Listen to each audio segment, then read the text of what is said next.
Hai semuanya, salam kenal. Nama saya Bryce Clement, saya dari Fuse Northeast, dan hari ini saya akan sharing mengenai God Sovereignty atau kedaulatan Allah. Tapi sebelumnya, mari kita berdoa bersama. Tuhan Yesus, terima kasih Tuhan untuk kesempatan hari ini hamba-Mu boleh membagikan sebagian daripada firman-Mu ya Tuhan. Kiranya apapun yang hamba-Mu boleh sharingkan hari ini ya Tuhan, boleh menjadi berkat untuk orang-orang yang mendengarkan ya Tuhan. Dan hamba-Mu juga ingin berdoa untuk orang-orang yang mendengarkan dari sharing ini. Kiranya sharing ini boleh bermanfaat ya Tuhan, boleh berguna buat mereka dan boleh dibawa dan dibagikan kepada orang-orang di sekitar mereka. Terima kasih Tuhan Yesus, hanya dalam nama-Mu kami telah berdoa dan mengucap syukur. Amin. Oke, balik lagi. Hari ini gue akan bahas sharing mengenai God Sovereignty atau kedaulatan Allah.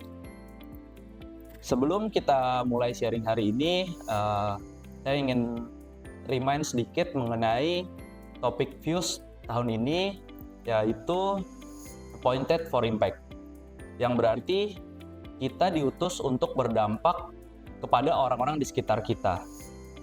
Tuhan dalam kedaulatannya telah memilih dan menggapai kita untuk menjadi perpanjangan tangannya di dunia ini. Nah, pertanyaannya, apakah kita mau untuk taat dan patuh kepada kedaulatan Tuhan yang telah memilih kita? Nah, bagaimana biar kita bisa mau taat dan patuh kepada kedaulatan Tuhan?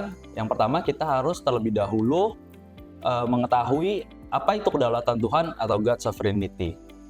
Kedaulatan Tuhan adalah hak dan kuasa mutlak Tuhan untuk memerintah, mengatur, dan juga menentukan segala sesuatu yang sesuai dengan kehendaknya dan rencananya juga, tanpa dibatasi oleh siapapun atau apapun.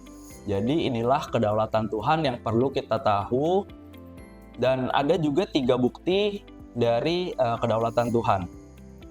Yang pertama dari bukti kedaulatan Tuhan adalah omniscient atau Allah Maha Mengetahui.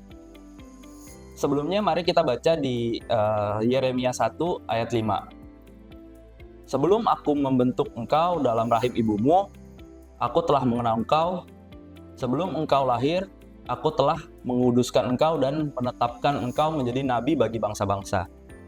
Dari ayat Yeremia 1 ayat 5 ini telah menunjukkan sifat Allah, yaitu Allah yang Maha Tahu atau omniscient.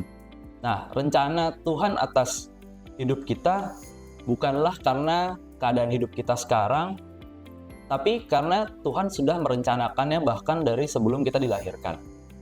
Jadi penetapan Tuhan atau utusan Tuhan terhadap hidup kita bukanlah bergantung pada kondisi kita saat ini, melainkan pada hikmatnya yang sempurna. Itu yang perlu kita ingat. Dan juga walaupun Tuhan telah tahu bahwa kita pasti punya kelemahan, kita punya masa lalu yang mungkin kurang baik, dan kita juga punya kekurangan dan mungkin kegagalan, tapi dia tetap memiliki tujuan buat hidup kita. Jadi kita nggak perlu minder dan kita tidak perlu takut. Tuhan tidak pernah salah dalam menetapkan seseorang. Dia tahu bagaimana kita dipilih oleh dia dan untuk pelayanan apa yang bisa kita lakukan untuk dia. Dan kita bisa belajar dari contoh dalam Alkitab, yaitu Raja Daud. Ketika Tuhan menyuruh Samuel untuk mengurapi Raja Israel yang baru, semua orang mengira bahwa anak Isai yang gagah dan berpengalaman lah yang akan menjadi raja di Israel. Namun rencana Tuhan berbeda.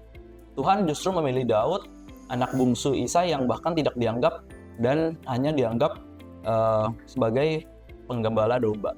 Dan itulah mengapa kita tidak perlu takut ketika Tuhan telah menetapkan rencana atas hidup kita. Jadi dari contoh Daud ini kita bisa belajar bahwa tidak ada yang mustahil bagi rencananya. Bahkan dari apa yang dilihat manusia belum tentu sesuai dengan apa yang Tuhan rencanakan buat hidup kita. Oke, lalu apalagi kedaulatan Tuhan? Yang kedua adalah omnipotent atau Allah Maha Kuasa. Kita bisa baca lagi di Yeremia 32 ayat 17, yaitu Tuhan Allah, Engkaulah yang telah menjadikan langit dan bumi dengan kuasamu yang besar dan dengan tanganmu yang terentang. tidak ada yang mustahil bagimu. Tidak ada tuh. Nah, dari ayat ini kita bisa lihat bahwa Allah memang Allah yang maha kuasa. Dia telah menjadikan langit dan bumi dengan kuasanya. Jadi kita bisa lihat bahwa kuasanya Allah ini tidak terbatas. Lalu tidak ada sesuatu yang bisa mengalahkan kekuasaannya Tuhan. Dan tidak ada juga kesalahan kita yang terlalu besar untuk bisa ditebus oleh Dia. Nah, dalam penetapannya Allah tidak pernah mencari orang yang paling mampu atau yang paling hebat, tetapi orang yang mau bersedia taat akan rencananya. Alkitab tuh dipenuhi dengan orang-orang yang secara, kalau kita lihat secara manusiawi, tidak layak atau tidak siap. Seperti contohnya Musa, Nabi Musa, Yeremia, atau Petrus. Namun ketaatan mereka yang telah membuka kuasa bagi Allah bisa dinyatakan. Dan merupakan suatu kehormatan besar ketika Allah yang Maha Kuasa telah memilih bekerja sama dengan kita atau memilih kita untuk melakukan pelayanan untuknya. Seperti itu. Lalu bukti kedaulatan Allah yang ketiga adalah autoritatif atau Allah berotoritas penuh. Kita bisa baca di ayat Matius 28 ayat 18, yaitu kepadaku telah diberikan segala kuasa di sorga dan di bumi. Ya kan? Dari ayat ini kita tahu bahwa Tuhan Yesus memiliki otoritas tertinggi atas hidup kita. Tidak ada tugas yang lebih besar daripada apa yang Tuhan telah percayakan kepada kita.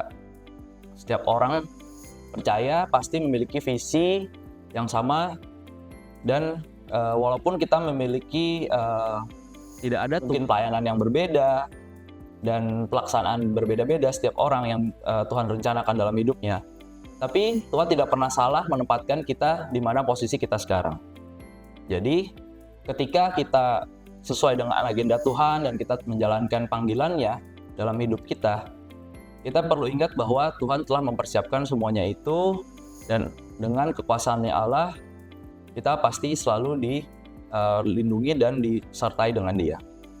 Dan yang penting kita tahu bahwa tujuan akhirnya adalah untuk memuliakan namanya. Dari ketiga kedaulatan Allah ini, setelah kita mengetahui kedaulatan Allah, kita harusnya bisa percaya Tuhan dalam panggilan hidup kita, bukan dalam kehebatan atau kekuatan kita. Ya kan? Karena kita udah tahu kedaulatan Tuhan yang tadi kita sudah belajar, kita harusnya bisa hidup lebih tenang, karena kita tahu bahwa apapun yang kita jalani dalam hidup ini, semua sudah sesuai dengan rencana dan kehendak-Nya, dan sesuai dengan panggilannya untuk hidup kita. Kita yang penting hanya kita perlu percaya bahwa Tuhan selalu beserta kita dalam pelayanan atau tanggung jawab pekerjaan apapun yang Tuhan telah taruh dalam hidup kita. Kita tidak perlu takut, ya kan? Kita tidak perlu merasa kayak, wah sepertinya saya tidak sanggup. Yang penting kita percaya bahwa Tuhan selalu akan menyertai kita. Dari contoh tadi tokoh di Alkitab, contohnya adalah kita mau bahas lagi mengenai contohnya Nabi Musa, yang seperti kita tahu bahwa Nabi Musa tidak pandai berbicara, tapi Tuhan tetap membuat Nabi Musa lah yang membebaskan bangsa Israel dari tanah Mesir. Seperti yang kita tahu bahwa awalnya juga Nabi Musa tidak pede atau tidak percaya bahwa ia bisa melakukan itu, tapi ketaatannya yang telah membuat ia mau mengikuti apa yang Tuhan rencanakan dalam hidupnya. Dan seperti kita tahu bahwa Nabi Musa itu juga telah membawa bangsa Israel keluar dari tanah Mesir dan bisa selamat. Oke, jadi tidak ada kedaulatan Tuhan ini, tidak ada menginginkan kita mengingatkan kita bahwa jangan kita ketika melakukan pelayanan dan sesuatu untuk Tuhan berdasarkan dari kemampuan kita, tetapi melihat dari kesediaan dan isi hati kita, apakah kita bersedia atau tidak. Sisanya Tuhan yang akan memperlengkapi kita dan memampukan kita. Lalu tidak ada conclusion dari sharing hari ini adalah yang perlu kita ingat bahwa Tuhan adalah Tuhan yang berdaulat, Tuhan yang maha tahu atau omniscient, Dia juga maha kuasa atau omnipoten, dan juga berotoritas penuh atau otoritatif.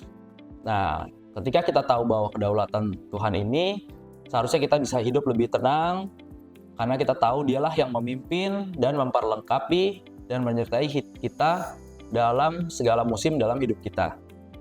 Oleh karena itu, marilah kita melangkah dengan keberanian dan iman dalam menjalani apa yang Tuhan telah percayakan kepada kita, maupun pekerjaan kita ataupun pelayanan dalam hidup kita. Terlepas dari keterbatasan dan ketidakmampuan kita, ingatlah bahwa Tuhan selalu beserta dengan kita, dan ketika kita bersandar kepadanya, hidup kita menjadi contoh yang nyata bagi orang di sekitar kita dan membawa kemuliaan bagi namanya. Oke, sekian sharing gua hari ini. Thank you, Tuhan memberkati.